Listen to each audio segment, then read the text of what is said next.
चंडीगढ़ में 3 महीने बाद होने वाले नगर निगम चुनाव के लिए राजनीतिक सरगर्मियां धीरे धीरे बढ़ने लगी हैं। सभी सियासी पार्टियां फिलहाल अपने कार्यकर्ताओं को बूस्ट करने में लगी हैं ताकि आने वाले दिनों में आम जनता के बीच पार्टी की मजबूत उपस्थिति दर्ज कराई जा सके। इसी सिलसिले में कांग्रेस ने शहर के अहम इलाके डड्डू माजरा में अपने कार्यकर्ताओं के साथ बैठक की तो अपनी चुनावी रणनीति से भी पर्दा उठाना शुरू कर दिया।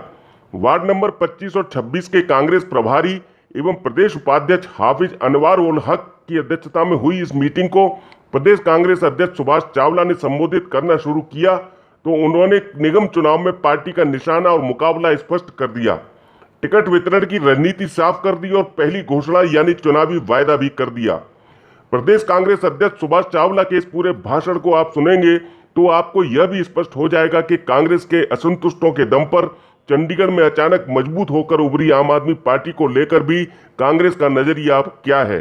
जो मंच पर बैठे हमारे कैंडिडेट हैं कि इन्हीं में से किसी ने चुनाव लड़ना है और जीतना है, ये आज नोट कर लें कि जो भी चुन के जाएगा उसका पहला काम होगा डंपिंग ग्राउंड की समस्या हल करना। पानी कम आ जाए चल जाएगा, एक दिन सफाई नहीं होगी हमारा काम रुकेगा नहीं, सड़कों में 2 गड्ढे पड़ जाएंगे कोई बात नहीं, लेकिन अगर डंपिंग ग्राउंड की समस्या हल नहीं और हमारे बच्चे और हम खुद बीमार होते चले गए तो फिर हल कोई नहीं। इसलिए आज सारे के सारे नुमाइंदे ये नोट कर लें कि आपका पहला काम होगा इस डंपिंग ग्राउंड की समस्या को हल करना। इस बार जो मैंने फैसला किया है कि कौन लड़ेगा चुनाव, इसका फैसला भी आप करें।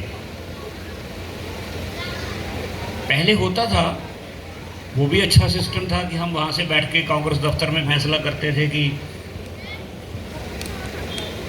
ये आदमी हमें कैंडिडेट अच्छा लगता है, इसको जाके चुनाव लड़ा दिया जाए।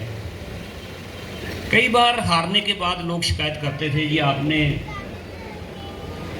कैंडिडेट ठीक नहीं भेजा, और कैंडिडेट शिकायत करता था मुझे लोगों की वहाँ सपोर्ट नहीं मिली, दोनों तरफ से शिकायत होती थी।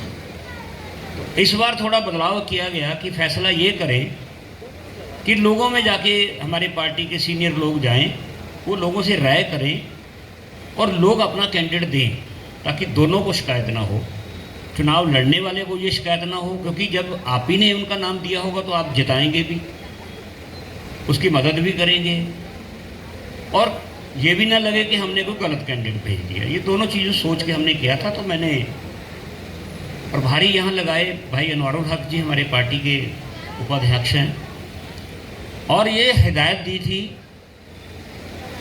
कि कोई पक्षपात नहीं करना, कोई नहीं देखना कोई मेरे नज़दीक है, कोई बंसल जी के नज़दीक है या किसी और बड़े नेता के नज़दीक है, जिसके बारे में ज़्यादा लोग नाम लें उसकी रिपोर्ट बना के आपने भेज दी। 2014 में आपको याद होगा एक नई पार्टी बनी थी जिसका निशान झाड़ू था। गुलपनाग जी लड़े थे इलेक्शन। उस वक़्त हमारे भाइयों ने, खासकर जो चंडीगढ़ की गरीब जनता थी, उन्होंने झाड़ू का निशान देख के ही उनको वोट डाल दी कि कोई हमारी गरीबों की पार्टी आई है। लेकिन 14 और 21 हो गए, किसी ने दोबारा गुलपनाग को देखा चंडीगढ़ में? 1 लाख वोट मिली थी और उसका नतीजा फिर 2019 में निकला। उसी पार्टी से हरमोहन धवन जी लड़े, कितनी वोट मिली पता आपको? 12,000। क्यों मिली?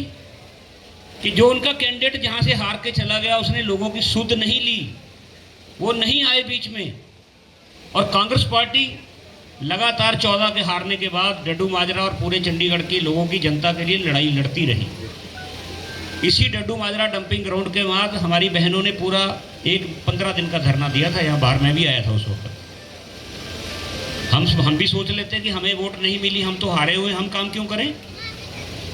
लेकिन लोकतंत्र ये कहता है कि पार्टी चाहे जीते चाहे हारे, आपने जनता के बीच में रहना है। पानी के रेट बढ़ाए इन्होंने चंडीगढ़ में, आज तक नहीं हुआ जब से डिड्डू माजरा बना होगा कि कभी 3 गुना रेट बढ़ा दिए होंगे। कांग्रेस ने 15 साल कांग्रेस का मेयर रहा है। मैं सच कह रहा हूं मन से, कहीं फिर तो नहीं धोखा हो जाएगा। जब आदमी एक जगह धोखा खाता है तो फिर आदमी समझ जाता है, थोड़ा कोई वजह हो ना किसी की जाने की, नाराज होने की, तो उसकी समझ आती है।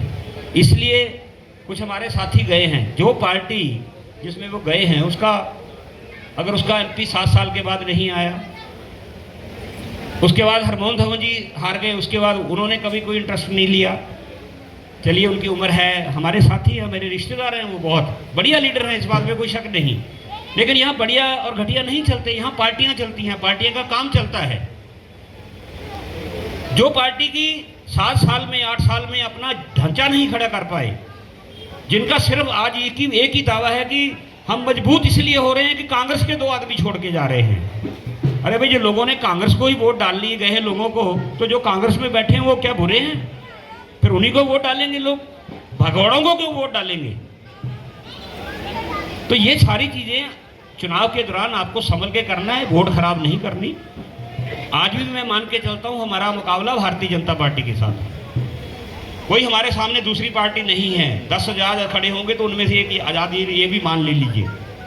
लेकिन जो भारतीय जनता पार्टी के मुकाबला है उसको हराना हमारे अपने लिए बहुत जरूरी है। कांग्रेस के लिए तो है ही है, हमारे अपनी जिंदगी के लिए। क्योंकि अगर इस बार यहां से हराएंगे ना, तो केंद्र सरकार को भी एक संदेश जाएगा कि आपकी नीतियां से डिड्डू माजरा के लोग खुश नहीं हैं।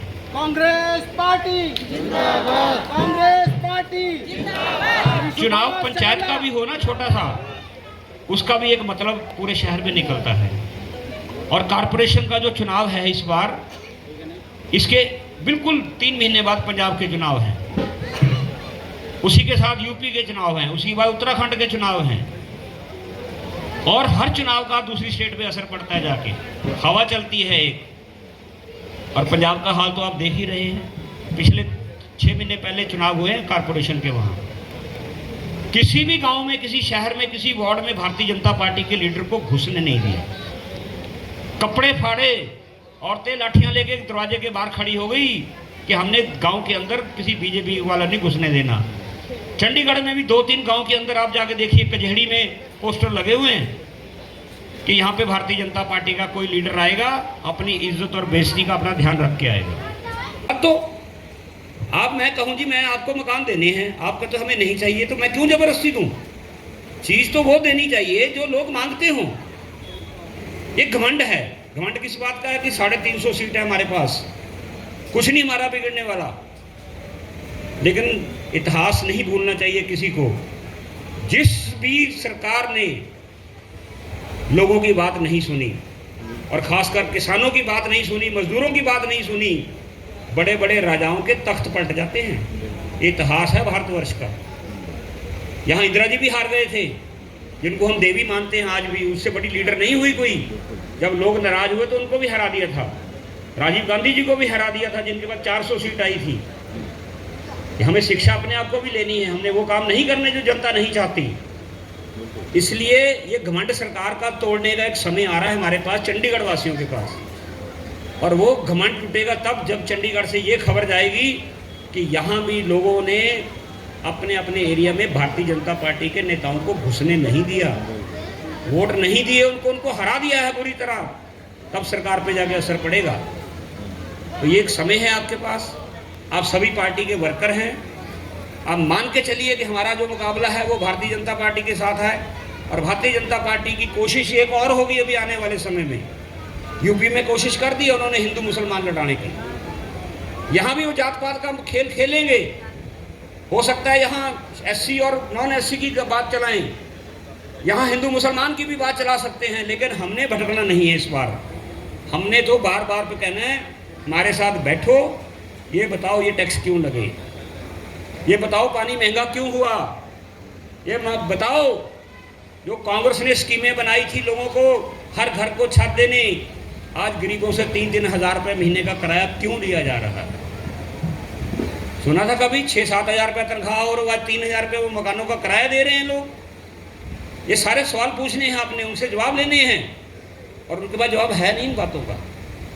लेकिन आप पार्टी के वर्कर हैं, भूल जाइए इस बात को। मैं आपके हाथ जोड़ के बार बार करता हूं कि अगर आप इसी बात पे लड़ते रहे कि उसको टिकट दे दो, उसको नहीं दी तो मैं ये कर दूंगा, फिर अपना बहुत बड़ा नुकसान कर लोगे। 5 साल फिर हमें इन्हीं भारतीय जनता पार्टी के जो लोग हैं उनके जाके दरवाजे पे खड़े होकर हाथ जोड़ के काम करवाने पड़ेंगे। ये साथियों नहीं होना इस बार। एक मुठ होकर कांग्रेस को जिताना है, तभी हमारी इज्जत बनेगी, तभी डड्डू माजरेगा। ये मैं वादा कर सकता हूं कि कोई भी यहां से जीते, सबसे पहला काम जो होगा हमारा वो डड्डू माजरे के डंपिंग ग्राउंड का हल कराना होगा।